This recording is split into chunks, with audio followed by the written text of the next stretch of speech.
subscribe for more videos.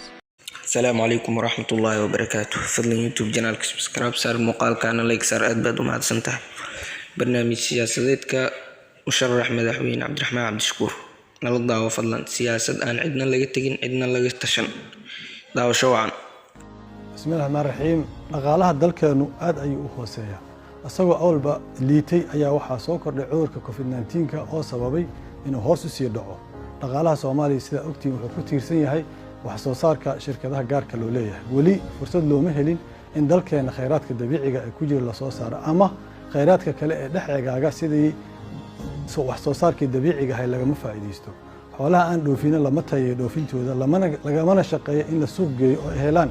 fursad dadka Soomaaliyeed ee xoolahooda uga manaafacaadaan beeraha si fiican looma qoto wali waxay ku taagan yihiin nidaamkii hore ee taqliidiga ahaa lama soo saaro kalluumaysiga dawladda adduunka waxa jira ku nool kheyraadka badooda kaliya oo ka hela billions of dollars lacag ay ka soo gasho ay ku kabaan dakhligooda waxaas oo dhan waxay u baahan yihiin siyaasad dhaqaale oo saldhigta taas horaanteedana waxay u baahan tahay siyaasad dalka inay xasisho amaankii la helo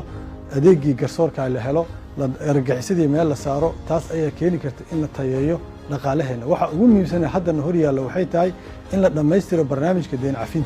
cafinta dhamaystirkiisa ma aha warqado la buuxinayo ama foom meel la geynayo wuxuu ka salaysan yahay in la kordhiyo wax soo dakhliga ay aruurinayso dawladda in la kordhiyo lana kontrolo xisaab lagu dhiso wax ay dawladda bixinayso qarashaynta ah nidaamka dimuqraadigaana la xoojiyo oo dalku uu noqdo nidaam dimuqraadi ah deyn cafinta kaas ayaa ku xiran markii lagu guuleystana waxaan heli karnaa in loo soo fasaxo wax allaale wixii adduunka 30 sano laga hortaagnaa oo ah inaan dhisa karna kaabayaasheena dhaqaalaha oo aan korontada biyaha jidadka dekadaha